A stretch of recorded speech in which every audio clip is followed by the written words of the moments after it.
Donald Trump does not satisfy the definition of a racist or any of these other things that they're putting out there. They are in denial that Donald Trump is someone who will be forceful in doing the things that are right for all Americans. Free speech is not a license for them to conduct the disruption that they are basically perpetuating on some of these events. There's a big difference. Trey Hearn, your thoughts on it, on what Herman Cain just said, that he made a comment and that the events have been isolated, and in his view, Donald Trump is no racist. I disagree with Mr. Cain respectfully. Also, I'm from the organization Black St. Paul. And in St. Paul, Minnesota, the city council almost voted to ban Donald Trump from coming to the city because of some of the things he has been saying. But I disagree. I'm not going to say whether Donald Trump is racist or not, but he's saying racist things. So when he says things like, let's make America white again, I disagree. I'm not going to say whether Donald Trump is racist or not, but he's saying racist things. So when he says things like, let's make America white again,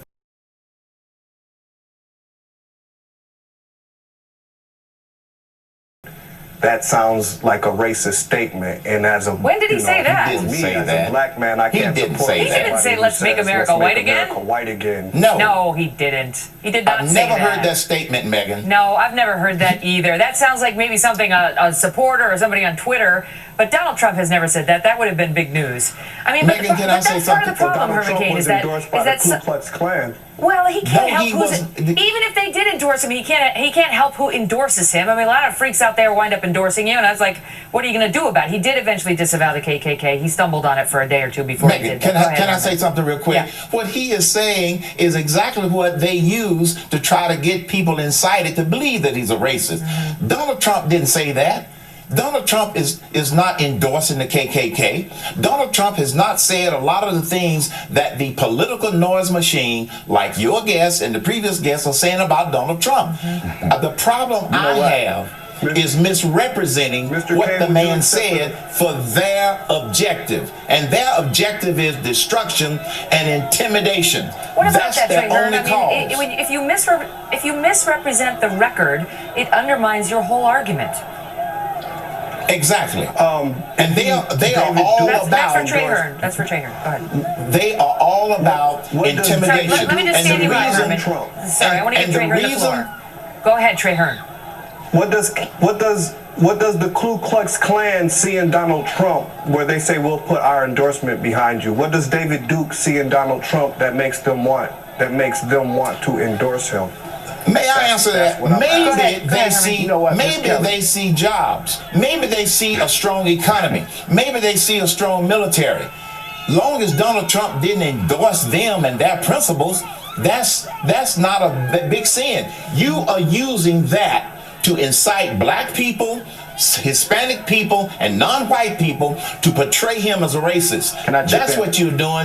You are not respecting his free speech. Just before I let go, Trey Hearn, I know that you were the person who organized that one rally. We saw that protest against police, where the people started chanting, "Pigs in a blanket, fry 'em like bacon."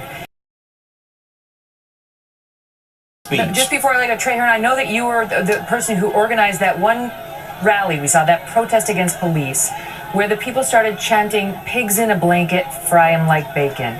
And you know that's going to have many people out there tonight saying, why should we listen to this guy on matters of race and decorum? I want to give you the chance to answer. Well, you guys, I didn't say fry anybody like bacon. I didn't start that chant, but I understood, what was going on in that moment, that the police and the protesters were having a playful moment. Well, you guys, I didn't say fry anybody like bacon. I didn't start that chant, but I understood, what was going on in that moment, that the police and the protesters were having a playful moment at that time. So no, we were never advocating do harm to the police. And right now, I wouldn't be advocating doing harm to Donald Trump or anybody in his family.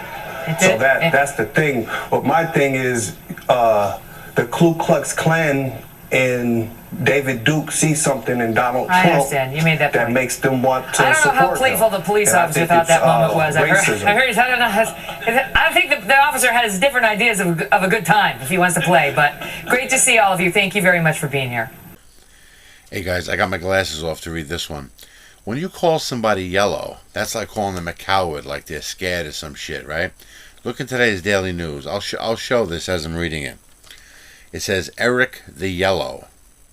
Donald Trump may be all for violence and chaos, but his family aren't so keen on it. Dash, when they're on the receiving end. We're told Eric Trump, the son of the presidential hopeful who encourages his supporters to attack protesters at rallies, is terrified over the letter he receives containing a suspicious white powder.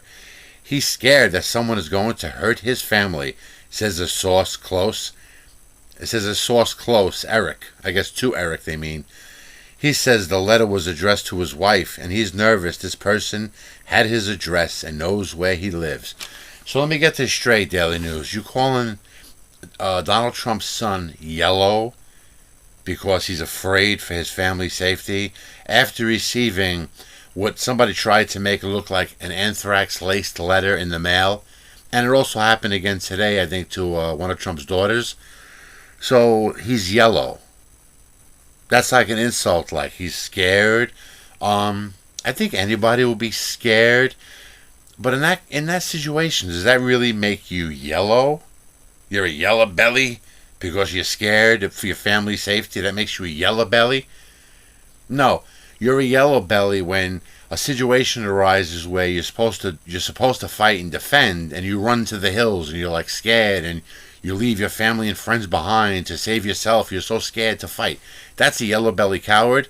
But to call him a yellow belly for receiving what, again, was supposed to look like an anthrax-laced letter, okay, is despicable. And it just shows you what kind of garbage is out there. The Daily News is a fucking rag.